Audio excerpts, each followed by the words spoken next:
کیا آپ جانتے ہیں کہ پاکستان کا سب سے بڑا مسئلہ بجلی کی کمی نہیں بلکہ پیدا شدہ بجلی کو عوام تک پہنچانے میں ناکامی ہے۔ یہ بات چونکا دینے والی لگتی ہے مگر حقیقت یہی ہے۔ آج پاکستان میں پیداواری صلاحیت 42,000 میگا واٹ سے بھی زیادہ ہے، جبکہ ملک کی اصل طلب شاد و نادر ہی 30,000 میگا واٹ سے اوپر جاتی ہے۔ یعنی کاغذ پر پاکستان کے پاس اضافی بجلی موجود ہے مگر اس کے باوجود گلیاں، بازار، اسپتال اور صنعتیں اندھیرے میں ڈوبی رہتی ہیں۔ سوال یہ ہے کہ اگر بجلی موجود ہے تو عوام اندھیرے میں کیوں ہیں؟ کہانی یہاں سے شروع ہوتی ہے۔ ناظرین، پاکستان نے پاور پلانٹس تو لگا لیے مگر بجلی کی تقسیم کا نظام وہیں کا وہیں رہ گیا۔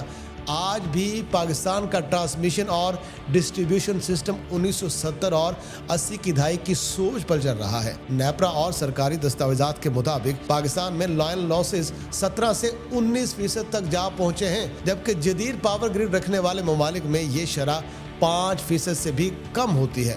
یعنی ہر 100 یونٹ بجلی میں سے تقریباً 20 یونٹ چوری، خرابی نظام یا نااہلی کی نظر ہو جاتے ہیں۔ یہ نقصان سالانہ 500 سے 600 ارب روپے جا کے بنتا ہے، جو براہ راست عوام کی جیب سے نکلتا ہے۔ اور یہی وہ مقام ہے جہاں دنیا کا سپر کوڈ سامنے آتا ہے۔ مغرب جسے سپر کوڈ کہتا ہے وہ دراصل کوئی جادوئی سافٹ ویئر نہیں، یہ پاور گریڈ چلانے کی وہ ذہانت، الگوریدم اور فیصلہ سازی اور کنٹرول لاجک ہے جس کے ذریعے یہ طے ہوتا ہے کہ بجلی دی جائے، کہاں کاٹی جائے، کون سا پلانٹ پہلے چلے اور بلیک آؤٹ سے کیسے بچا جائے۔ یہ کوڈ دہائیوں تک امریکہ اور مغربی اتحادیوں کے پاس رہا۔ دنیا نے انہی نظاموں کو اپنایا کیونکہ ان کے پاس تجربہ، ڈیٹا اور کنٹرول موجود تھا، لیکن پھر منظرنامہ بدلنا شروع ہوا۔ چین نے اس سپر کوڈ کو توڑنے کی کوشش نہیں کی، اس نے اسے سمجھنے کا فیصلہ کیا اور آج چین دنیا کا سب سے بڑا پاور گریڈ چلاتا ہے۔ اس پاور نیٹ ورک میں 1.2 ملین کلومیٹر سے زائد transmission lines, ultra high voltage UHV system اور real time digital control room بھی شامل ہیں۔ چین نے اپنے پاور گریڈ میں AI بیسڈ لوڈ بیلنسنگ، خودکار فالٹ ڈیٹیکشن اور ڈیجیٹل ٹوئن ماڈلز متعارف کرائے ہیں۔ نتیجہ یہ ہے کہ چین میں بلیک آؤٹ ریٹ 0.1% سے بھی کم ہے۔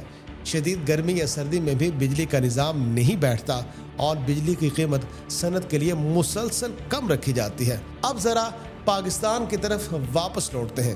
تو دوستو، پاکستان میں بلیک آؤٹس اور لوڈ شیڈنگ کسی سپر کوڈ پر نہیں بلکہ بد انتظامی کے کوڈ پر ہوا کرتی ہے۔ یہاں بجلی سیاسی بنیادوں پر کاٹی جاتی ہے، لائنیں اپ گریڈ نہیں ہوتی، ڈسکوز اربوں روپے کے خسارے میں ہیں اور حکمران ہر سال صرف نرخ بڑھا کر مسئلہ حل کرنے کی کوشش کرتے ہیں۔ ناظرین، آج پاکستان میں بجلی کا اوسط صارف 1 یونٹ پر 60 روپے تک ادا کر رہا ہے، جبکہ چین میں یہی یونٹ 15 سے 20 روپے کے برابر ہے۔ یہ فرق صرف ٹیکنالوجی کا نہیں، یہ فرق حکمرانی کا ہے۔ چین نے سیکھا، ڈیٹا جمع کیا، سیمولیشن کی اور پھر دنیا کو بجلی کے نئے اصول سکھانے لگا۔ پاکستان نے کیا کیا؟ پاکستان نے پرانے نظام پر نیا بوجھ ڈال دیا، اصلاحات کو سیاست کی نظر کر دیا گیا اور عوام کو اندھیرے میں رکھ کر خود روشن ایوانوں میں بیٹھا رہا۔ یہ جنگ میزائلوں کی نہیں، یہ جنگ تاروں، الگوریدم اور کنٹرول رومز کی جنگ ہے۔ چین نے نہ کوئی سوئچ دبایا، نہ کسی ملک کو اندھیرے میں ڈالا، بس نظام کی روح پڑھ لی۔ اور پاکستان، جی ہاں، پاکستان آج بھی پوچھ رہا ہے کہ بجلی ہے مگر آ کیوں نہیں رہی؟